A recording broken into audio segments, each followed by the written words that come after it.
Messieurs, dames, vous trouverez ici des actualités singulières tous les jours. Mettez un pouce bleu, abonnez-vous à la chaîne et activez la cloche pour ne louper aucune expertise quotidienne. Je compte sur vous, c'est très important. Le procureur de la Cour pénale internationale demande des mandats d'arrêt contre Benyamin Netanyahou, son ministre de la Défense et des dirigeants du Hamas. Autant vous dire que ça chauffe d'un point de vue international, là très clairement. On est sur quelque chose qui cuit à feu doux. Oui, en effet, hein, là on est carrément sur la Cour pénale internationale qui commence à lever le ton. On a pu voir d'ailleurs passer des hashtags Jean-Luc Mélenchon avait raison lorsqu'il a dénoncé ses agissements, soutenez-moi en mettant un pouce bleu, au début de l'année, enfin en fin de l'année dernière. Donc évidemment, là ça chauffe pas mal. On va regarder quelques réactions par rapport à ça. Mais voilà, a priori, là, quand même, ce qui se passe en Palestine commence à être assez dramatique. En tout cas, c'est l'impression que ça en Du donne. Hier soir, Alors, attendez, on va regarder donc la réaction de Meyer Habib à ce sujet. C'est parti, accrochez vos ceintures parce que ça va drama. j'étais extrêmement surpris et déçu du silence de la France. Un silence assourdissant. Ce matin, c'est une trahison assourdissante. Alors, Je suis on va écœuré. regarder, on va voir apparaître la lettre du Quai d'Orsay, le communiqué de presse du Quai d'Orsay. La France, c'est en bas de la lettre. La France soutient la Cour pénale internationale, son indépendance et la lutte contre l'impunité dans toutes les situations. En gros, la France se prononce pas. Voilà. Comment est-ce que vous qualifiez la position de la France ? Une trahison, c'est une déception. Est-ce qu'on va mettre demain le président Hollande qui a pris ses responsabilités, qui a détruit avec les alliés l'État islamique? Et encore, nous Français, on n'a pas pris le dixième des précautions que prend ça. Je parlais avec le papa du Marc Assouline, un jeune Français de 19 ans. Vous savez comment il est mort, Romain Desarbres?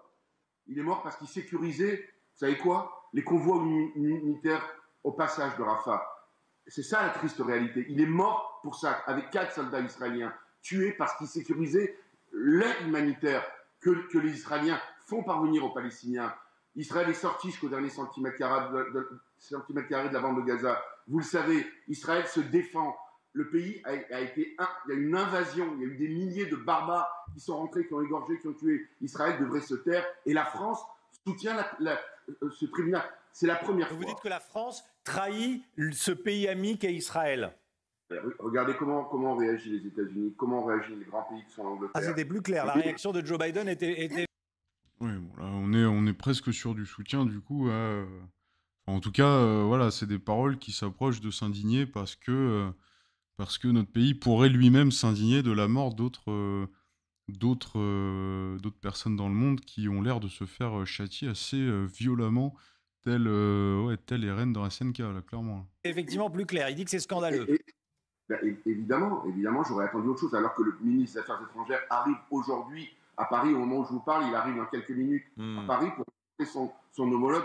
Je vous garantis qu'il y a une réception qui est censée être organisée avec le ministre des Affaires étrangères. Qu'est-ce que c'est cette position scandaleuse? C'est pour essayer de gratter quelques voix à l'extrême gauche avant les européennes. Non, je ne peux pas le croire. Pas de mon pays, pas de la France, pas en ce moment. Israël est en première ligne.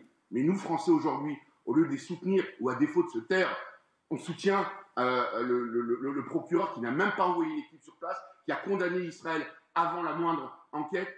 Et je vais vous garantir, Netanyahou...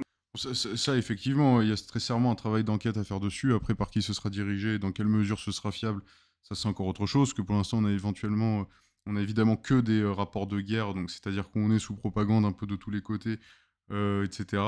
On n'est pas nécessairement sur des informations très fiables. Maintenant, sur des dégâts d'une telle intensité, d'une telle ampleur, on peut quand même s'interroger sur cette véracité. C'est-à-dire que voilà, il y a quand même de fortes chances que là, en ce moment, la Palestine elle se mange des choses assez cataclysmiques, pour ne pas dire des catastrophes naturelles, mais plus ou moins faites par l'homme, quoi. Donc, question reste entière. Il ira jusqu'au bout. Il m'a dit qu'il était totalement déterminé. Et à la limite, ça m'a rassuré. Je me suis dit, mais attendez, c'est pas parce que des instances internationales vont commencer à faire pression à Israël, il doit libérer ses otages et tuer, au sens propre du terme, tous les dirigeants du Hamas. Ouh là là là là, oh là, pas... doucement. jugement.